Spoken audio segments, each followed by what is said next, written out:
Viewers एक ऐसा गांव जहां पर बहुत ही खतरनाक घोस्ट किंग रहता था। वो तो गांव वालों के बीच कंपटीशन कराता था और जो भी उसे जीत जाता वो घोस्ट किंग उसके कोई भी एक विश पूरी करता था। लेकिन अब उसने पूरे गांव पर कब्जा करके सभी को खत्म करना स्टार्ट कर दिया था। उसने तो सारे गांव वालों को ज़ॉम्बी में कन्वर्ट कर दिया था ताकि वो अपने खुद की सेना बना सके। तो क्या अब गांव वाले उस घोस्ट किंग से बच भी पाएंगे, ये तो देख कर ही पता करना पड़ेगा। कहानी की शुरुआत में हमें एक गाँव दिखाया जाता है जहाँ पर बहुत सारे लोग इकट्ठा हुए थे और वो सब मिलकर एक त्योहार मना रहे थे। तभी उन गाँव वालों के बीच में एक टोकन गिरता है जिसे लेने के लिए सभी लोग यहाँ से वहाँ भागने लगते हैं। उस टोकन को पाने के लिए सभी लोगों में अफरा तफरी मच गई थी। वहीं पर दो लड़कियां एक नाव में बैठी हुई होती हैं और वो उन सभी गाँव वालों को अच्छे से देख रही थी। तभी उनमें से एक औरत जिसका नाम शाह होता है वो उन सभी लोगों की तरफ बढ़ती है और चालाकी से टोकन लेने के बाद वहाँ से भागने लगती है। अब वो सारे लोग जो इतने देर से टोकन के पीछे पड़े हुए थे वो शाह को तो टोकन इतनी आसानी से नहीं ले जाने देने वाले थे। तो सभी लोग एकदम पागल होकर शाह का पीछा करने लग जाते हैं। शाह ने अपने मास्टर से काफी अच्छी ट्रेनिंग ली थी और वो क्लोज कॉम्बैट और चकमा देने में काफी माहिर थी, जिसका यूज करके वो उन लोगों से बचते रहती है और एक सेफ जगह पर आकर रुक जाती है।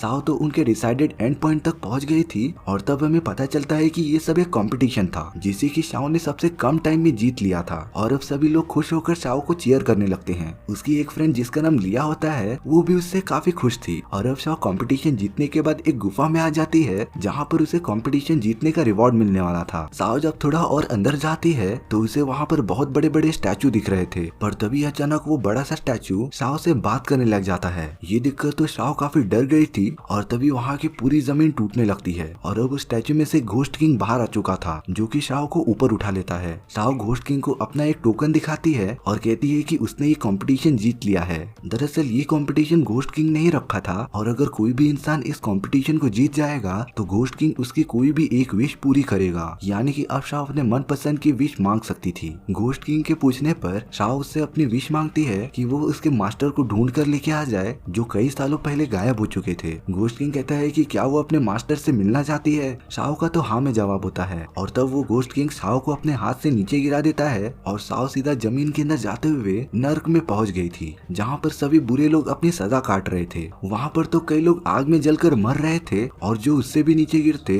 वो बहुत ही नुकीले पत्थरों से टकरा कर मर जा रहे थे। कुछ लोग तो आग से बचने के लिए कोशिश भी कर रहे थे और वो सब एक साथ बड़े से चट्टान के ऊपर चढ़ रहे थे। शाह भी वहीं पर आकर गिर जाती है और तभी उसे उसका मास्टर बचा लेता है जो कि वहीं पर फंसा हुआ था। वो शाह को ऊपर जाने के लिए कहता है क्योंकि अगर कोई भी उस मैजिकल आग में चले गया तो वो यहाँ से जिंदगी में कभी बाहर नहीं निकल पाएगा। शाह का मास्टर तो उसे बचाने के लिए खुद ही उस चट्टान से आग में गिर जाता है और अब वो कभी वापस नहीं आ सकता था। शाह काफी चिल्लाते रहती है और वो अगले ही मोमेंट में उसी गुफा में आ गई थी जहाँ पर घोस्ट किंग था। शाह के आने के बाद घोस्ट किंग उसे बताता है कि उसके मास्टर अब मर चुके हैं और वो अब कभी वापस नहीं आ पाएंगे। पर अगर शाह को अपने मास्टर के बारे में और भी चीजें जाननी है तो उसे घोस्ट किंग का एक काम करना पड़ेगा। शाह घोस्ट किंग से वो काम पूछती है क्योंकि उसे कैसे भी करके अपने मास्टर को बचाना था। अब अगले दिन शाह अपने गाँव में आ जाती है जहाँ पर सभी लोग घोस्ट किंग का पुतला जला रहे थे क्योंकि उन्हें पता चल गया था कि घोस्ट किंग अच्छा नहीं है। पर तभी वहाँ पर घोस्ट किंग आ जाता है जिससे कि ये बात पता चल गई थी कि वो सारे गाँव वाले उसका पुतला जला रहे हैं और अब वो उसकी पूजा नहीं करेंगे। इसी बात से गुस्सा होकर घोस्ट किंग उन लोगों पर हमला करना स्टार्ट कर देता है। गांव के सारे लोग अपनी जान बचाकर भागने लगते हैं। घोस्ट किंग उस गांव के राजा को देखता है जो कि उससे बिल्कुल डर ही नहीं रहा था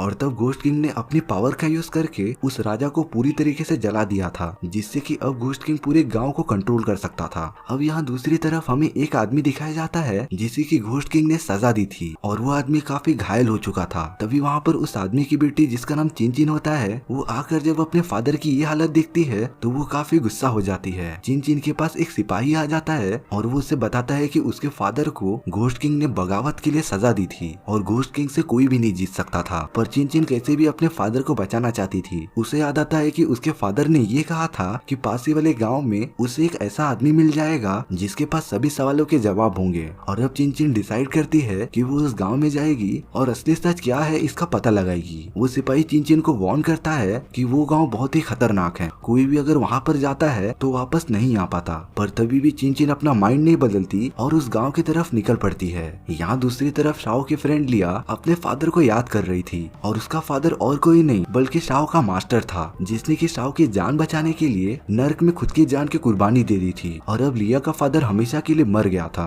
अब शाह यहाँ पर एक महल में आ जाती है जहाँ पर एक ब्यूटीफुल लड़की अपने खेल का प्रदर्शन कंपटीशन कर रही थी। तभी उस औरत का एक तीर जाकर शाओ को लग जाता है, पर शाओ को तो कुछ भी नहीं होता, पर वो ब्यूटीफुल औरत जलना स्टार्ट हो जाती है और एकदम से जलकर मर जाती है। वहाँ पर कुछ सिपाही जांच पड़ताल के लिए आ गए थे और उनमें से एक वही सिपाही था जो कि चिन से पहले मिल चुका था। उस सिपाही का नाम लैंग था। जब वो वहाँ पर शाओ को देखता है तो लैंग उससे कहता है कि वो उस भयानक गाँव में कभी नहीं जाए। यहाँ पर ये रिवील होता है कि शाओ और चिन की शक्ल एकदम से सेम थी और वो दोनों एक दूसरे के डुप्लीकेट लगते थे। इसीलिए लैंग शाओ को चिन समझ के उससे बात करता रहता है, पर शाओ को तो इस बारे में कुछ भी पता ही नहीं था और वो महल से बाहर जाने लगती है। लैंग भी उसका पीछा करता है और उसे वार्न करता है कि वो उस गांव में नहीं जाए। इसके बाद हमें यहाँ पर चिन दिखाई जाती है जो कि उसी गांव के अंदर आ गई थी जहाँ पर घोस्ट किंग रहता था। चिन ये देखकर काफी कंफ्यूज हो गई थी कि गांव के सारे लोग उसे शाओ नाम से बुला रहे थे, क्योंकि वो सब चिन को शाओ समझ रहे थे। चिन ये देखकर काफी परेशान हो गई थी और उसे कुछ भी समझ नहीं आ रहा था। वो जब शाओ की फ्रेंड लिया से मिलती है तो लिया भी चिन को शाओ करके ही बुला रही थी। अब तो चिन का सब्र का बांध एकदम से टूट गया था, पर तभी वहाँ पर कुछ गुंडे आ जाते हैं जो कि शाओ के भाई को काफी ज्यादा मार रहे थे। लिया तो उन्हें रोकने की कोशिश करती है, पर तभी उनके बीच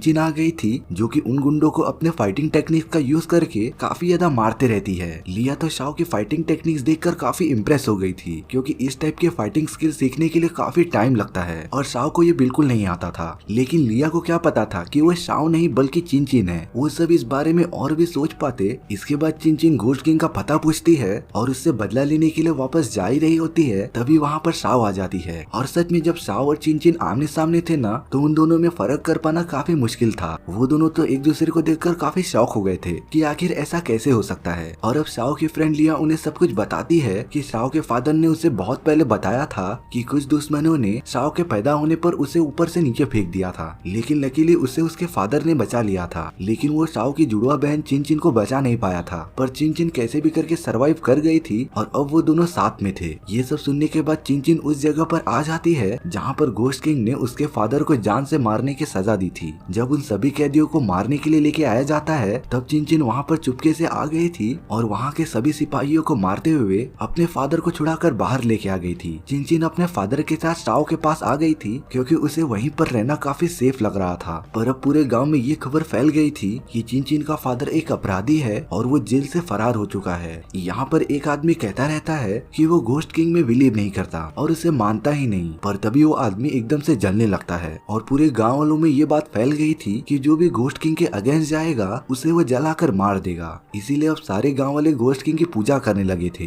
शाओ यहाँ पर उसी टोकन को ढूंढ रही थी जिसका यूज करके उसने पिछले बार घोस्ट किंग से बात की थी और वो अब भी घोस्ट किंग से कुछ इन्फॉर्मेशन निकलवाना चाहती थी। तभी चिन को वो टोकन मिल जाता है और वो शाओ को दे देती है। चिन शाओ से पूछती है कि क्या वो भी उन लोगों के साथ मिली हुई है। तब शाओ बताती है कि अगर उसने ऐसा नहीं किया तो घोस्ट किंग उसे भी मार देगा, क्योंकि इस पूरे गांव में जो भी घोस्ट किंग के अगेंस्ट जाता था वो उसे पूरी तरीके से जलाकर राख कर देता था। गांव में एक बूढ़ा आदमी जिसका नाम बैन होता है वो सभी को ये बताता है कि उसका ये मैजिकल पानी पीने से घोस्ट किंग किसी को भी तकलीफ नहीं पहुंचा पाएगा। पहले तो गांव वालों को ये सब कुछ स्कैम लग रहा था, पर तभी वहाँ एक मैजिकल फॉक्स आ जाता है जो कि उसी पानी को पीने लगता है और अब सभी को लगने लगा था कि अगर वो पानी नहीं पिएंगे तो घोस्ट किंग उन्हें मार ही देगा। इसीलिए सभी गांव वाले वो पानी पीना स्टार्ट कर देते हैं। लेकिन उन लोगों को असली सच्चाई पता ही नहीं थी, पर वो सब बहुत ही बड़े अंधविश्वास में जी रहे थे। एक एक्सपेरिमेंट में ये पता चलता है कि वो पानी जिसे सभी गांव वालों ने पिया है उसमें कुछ जहरीली चीजें हैं जो कि उन सभी की जान ले सकती थी। तो शाओ और बाकी सब लिया से पूछते रहते हैं कि क्या इसका कोई भी इलाज भी है। तब लिया बताती है कि इसका इलाज हो सकता है, पर तभी वहाँ पर घोस्ट किंग के सिपाही आ जाते हैं जो कि शाओ पर हमला करना स्टार्ट कर देते हैं, क्योंकि घोस्ट किंग ने उनसे कहा था कि शाओ को पकड़ कर लाने के लिए। लेकिन अब शाओ के सभी दोस्त वहाँ पर आ गए थे और वो मिलकर घोस्ट किंग के लोगों से फाइट करना स्टार्ट कर देते हैं। चिन भी उन सभी का साथ दे रही थी, पर लड़ाई में चिन के फादर को गलती से एक चाकू लग गया था जिससे कि वो काफी घायल हो चुके थे और वो अपना दम तोड़ देते हैं। चिन इस बात से काफी दुखी हो गई थी और अब उसके फादर के जाने के बाद वो काफी अकेली हो गई थी। तब शाओ और बाकी सब मिलकर चिन का हौसला बढ़ाते हैं कि वो उसके साथ हैं और वो घोस्ट किंग से उसके फादर के मरने का बदला जरूर लेंगे। अब यहाँ पर शाओ और उसके बाकी दोस्त एक जगह पर आ गए थे जहाँ पर मरे हुए लोगों की बॉडी रखी जाती थी। लेकिन तब उन्हें जाकर पता चलता है कि वो बॉडी किसी इंसानों की नहीं बल्कि वैक्स से बनी थी। पर तभी उन लोगों पर एक औरत ने हमला कर दिया था जो कि काफी पावरफुल लग रही थी, पर चिन के सामने उसकी एक नहीं चलती। चिन अपनी यूनिक फाइटिंग टेक्निक्स का यूज करते हुए उस औरत को मारने में कामयाब हो जाती है। इसके बाद वो सब दीवार पर एक प्लान बना हुआ देखते हैं जिसमें कि गांव के सबसे बड़े राजा को मारने का प्लान था। तब चिनचिन कहती है गांव में जहाँ पर राजा था वहाँ के सारे लोग अचानक ज़ॉम्बी में कन्वर्ट होने लगे थे और ये असर उसी पानी का था जिसे कि उस बूढ़े आदमी बेन ने दिया था। चिनचिन साव से कहती है कि वो यहीं पर रुक के इन सभी ज़ॉम्बीज का मुकाबला करेगी और तब तक वो दूसरे गाँव में जाकर उन सभी लोगों को जो ज़ॉम्बीज में कन्वर्ट हो गए थे उन्हें ठीक करने का तरीका ढूंढो। साव जब दूसरे गाँव में आती है तो वहाँ पर घोस्ट किंग ने पूरी तरीके से तबाही मचाना स्टार्ट कर दिया था और वो इतना बड़ा था ना कि सभी गांव वाले उसके सामने छोटी चींटी लग रहे थे। तब साव एक बोट में घोस्ट किंग के सामने खड़ी हो जाती है और वो तो उससे बिल्कुल डर ही नहीं रही थी। घोस्ट किंग साव के आजू बाजू मारते रहता है पर साव को कुछ नहीं करता क्योंकि साव उससे बिल्कुल डर ही नहीं रही थी। और तब जाकर साव काफी ज्यादा चिल्लाने लगती है और सभी गाँव वालों को आवाज देती है कि ये घोस्ट किंग असली नहीं है और वो सिर्फ एक तरीके का इल्यूजन है जो कि उन सभी को गुमराह कर रहा था। लोगों का इस तरीके से जलना और उस जादुई फॉक्स का वो पानी पीना ये सब एक छलावा था। और अब साव को पता चल गया था कि घोस्ट किंग कोई भगवान नहीं है, वो तो एक आदमी है जो उन सभी गांव वालों को फंसा रहा था। तभी उस घर में से एक आदमी बाहर निकलकर भागने लगता है पर गांव वाले उसे पकड़ लेते हैं। वो आदमी और कोई नहीं बल्कि बेन था। साव के पूछने पर कि बेन ने ऐसा क्यों किया तब बेन बताता है कि सालों पहले इसी गाँव के सिपाहियों ने उसके पूरे फैमिली को खत्म कर दिया था और अब बेन को उनसे बदला लेना था तो उसने जादू टोना सीखना स्टार्ट कर दिया था। उसे एक किताब मिली थी जिसमें कि उसने नजरों को धोखा देने वाली एक टेक्निक सीखी थी और उसी का यूज करके बेन ने एक बहुत बड़ा घोस्ट किंग बनाया था जो कि सिर्फ एक इल्यूजन था और उसका यूज करके वो पूरे गांव वालों को डराना चाहता था और उन पर काबू करना चाहता था। मतलब कि उस गांव में घोस्ट किंग जैसा कुछ था ही नहीं, वो तो बेन था जो उस घोस्ट किंग को कंट्रोल कर रहा था और अब उसने तो पूरे गाँव वालों को ज़ॉम्बी में कन्वर्ट कर दिया था। लिया को ये बात पता चल गई थी कि उसके फादर को ये बात पता थी कि बेन ही ये सब कर रहा है, इसीलिए बेन ने उसके फादर को मरवा दिया था। बेन ने तो अपनी जान बचाने के लिए उन सभी पर वार करना स्टार्ट कर दिया था पर लिया कैसे भी करके उसे मारने में कामयाब हो जाती है और उसके बॉडी में चाकू मार देती है जिससे कि बेन पूरी तरीके से मर गया था। यहाँ दूसरे गांव में सभी लोग ज़ॉम्बी में कन्वर्ट हो गए थे। चिनचिन अकेले ही उन सभी से फाइट कर रही थी पर तभी वहाँ पर शाओ और उसके दोस्त लोग आ जाते हैं जिनके पास गाँव वालों को ठीक करने का मेडिसिन था और वो उन्हें एक एक करके खिलाते रहते हैं जिससे कि गाँव वाले अपने नॉर्मल फॉर्म में आ गए थे और अब वो गाँव पूरी तरीके से सेफ था। चिनचिन और शाओ काफी खुश होते हैं और वो दोनों गले लग जाते हैं क्योंकि ये सब कुछ होने के बाद अब वो दोनों जुड़वा बहनें एक साथ मिल गई थी और इस मूवी की हैप्पी एंडिंग यहीं पर हो जाती है। सो व्यूअर्स, आपको ये स्टोरी कैसी लगी प्लीज कमेंट सेक्शन में बता दो और अगर आपको मेरा एक्सप्लेनेशन 1% भी अच्छा लगा होगा ना तो वीडियो को लाइक एंड चैनल को सब्सक्राइब जरूर कर देना क्योंकि इससे मुझे मोटिवेशन मिलेगा आपके लिए इसी तरीके की मजेदार स्टोरीज लाने के लिए। तो मिलते हैं नेक्स्ट वीडियो में, सी या।